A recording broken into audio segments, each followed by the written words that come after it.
Hi అండి, నమస్తే. నేను మీ భార్గవి. వెల్కమ్ బ్యాక్ టు అమ్మ చేతి వంట.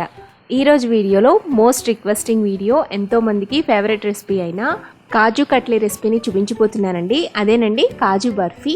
స్వీట్ షాప్ స్టైల్లో దీన్ని ఈజీగా ఇంట్లో ఎలా తయారు చేసుకోవచ్చో చూపించేస్తాను, చూసేయండి. ఫస్ట్ ఒక మిక్సీ జార్లో 1 కప్పు దాకా జీడిపప్పు పలుకులు తీసుకోండి. నేను ఇక్కడ హోల్ క్యాష్యూ నట్స్ వాడుతున్నానండి. నెక్స్ట్ వీటిని ఫైన్గా గ్రైండ్ చేసుకుని పెట్టుకోవాలి.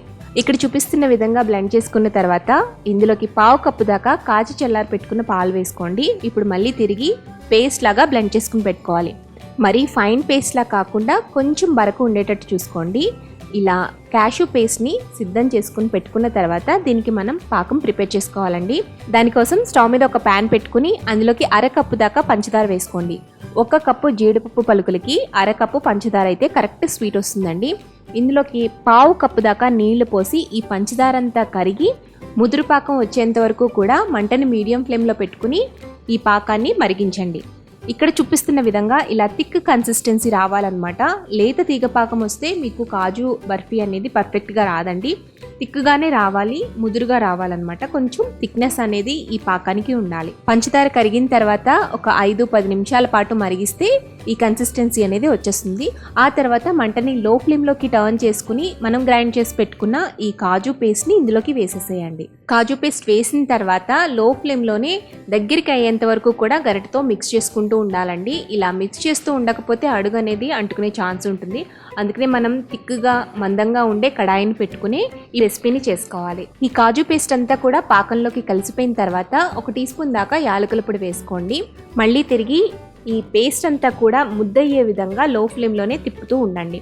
కనీసం 10-15 నిమిషాల పాటు లో ఫ్లేమ్లో తిప్పుతూ ఉంటే కాజు పేస్ట్ అంతా కూడా దగ్గరికి అయ్యి ఒక చపాతీ ముద్దలాగా తయారవుతుందన్నమాట. సో అంతవరకు కూడా మీరు మిక్స్ చేస్తూనే ఉండాలి, అడుగు అంటిపోకుండా. కాజు కట్లీ తయారు చేసుకోవడానికి ఈ డో రెడీ అయిందా లేదా అని అర్థం ఏంటి అంటే, ఇందులోంచి ఒక చిన్న పీస్ తీసుకుని మీరు రౌండ్ షేప్ చేయండి, లేదంటే ఫ్లాట్గా చేసుకోండి. ఇలా చేసినప్పుడు చేతికి అంటుకోకుండా కరెక్ట్గా మనం ఏ షేప్ కావాలనుకుంటే ఆ షేప్ వచ్చింది అంటే కాజు కట్లీ చేసుకోవడానికి ఈ మిశ్రమం రెడీ అయిందని అర్థం అనమాట.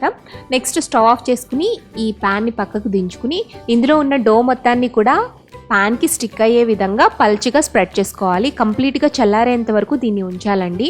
ఇలా పూర్తిగా చల్లారిపోయిన తర్వాత ఇప్పుడు మళ్ళీ స్క్రేప్ చేసి దగ్గరికి తీసుకుని చేత్తో ఒక 2 మినిట్స్ పాటు నీట్ చేసుకోండి. ఇప్పుడు మనకి కాజు కట్లీ తయారు చేసుకోవడానికి పర్ఫెక్ట్ కన్సిస్టెన్సీ అనేది వచ్చిందనమాట. నెక్స్ట్ ఇప్పుడు కాజు బర్ఫీ కింద, కాజు కట్లీ కింద షేప్ ఇవ్వాలండి. దానికోసం ఒక బటర్ పేపర్ కానీ లేదంటే నెయ్యి పూసిన ప్లేట్కి కానీ ఈ డోన్ పెట్టి ఈవెన్గా రోల్ చేసుకోండి. చపాతీ కర్రని తీసుకుని ఒక 1/2 ఇంచు మందం వచ్చేంత వరకు కూడా ఈవెన్గా రోల్ చేసుకోండి. నెక్స్ట్ వీటిని డైమండ్ షేప్లో కట్ చేసుకోవడమేనండి. అయితే నేను స్వీట్ షాప్ స్టైల్లో కనిపించడం కోసం లుక్ వైజ్ బాగుండాలి అని చెప్పేసి దీనిపైన సిల్వర్ ర్యాప్స్ని పెడుతున్నాను. వీటిని సిల్వర్ లీవ్స్ అంటారండి. ఇవి మనకి సూపర్ మార్కెట్స్లో కానీ లేదంటే అమెజాన్లో కూడా ఈజీగా అవైలబుల్లో ఉంటాయి. అవి నేను తెప్పించాను. సో వాటిని పైన అప్లై చేస్తున్నాను అనమాట. పైన అప్లై చేసిన తర్వాత డైమండ్ షేప్లో కట్ చేసుకోవడమేనండి. క్రాస్గా కట్ చేస్తే మనకి కాజు కట్లీ షేప్ అనేది వచ్చేస్తుంది. అంతే కదండి, ఇదే డోతో రకరకాల షేప్స్తో మనం స్వీట్స్ని తయారు చేసుకోవచ్చు. ఇందులోకి కలర్ కూడా యాడ్ చేసుకుని 2 కలర్ కాంబినేషన్లో కూడా స్వీట్స్ని ప్రిపేర్ చేసుకోవచ్చు. సో కాజు కట్లీ తయారు చేసుకోవడం చాలా చాలా ఈజీ కదా. సాఫ్ట్గా స్వీట్ షాప్ స్టైల్లో టేస్ట్ రావాలి అంటే ఈ కొలతలతో ఈ విధానంలో ఒకసారి ట్రై చేసి చూడండి. చాలా పర్ఫెక్ట్గా కాజు కట్లీని బయట కొనే పని లేకుండా సింపుల్గా తక్కువ ఖర్చులోనే ఇంట్లో చేసేసుకోవచ్చు. మరి ఈ కాజు బర్ఫీని మీరెప్పుడు ఇంట్లో ట్రై చేస్తున్నారు? ట్రై చేశాక తప్పకుండా నాకు కామెంట్ చేయండి. ఎలా వచ్చిందో నాతో షేర్ చేసుకోండి. అలాగే ఈ వీడియో కనుక నచ్చినట్లయితే లైక్ చేసి మీ ఫ్రెండ్స్కి, రిలేటివ్స్కి షేర్ చేయండి. మరిన్ని టేస్టీ, సింపుల్, క్విక్ రెసిపీస్ కోసం అమ్మ చేతి వంటి ఛానల్ని సబ్స్క్రైబ్ చేసుకోండి.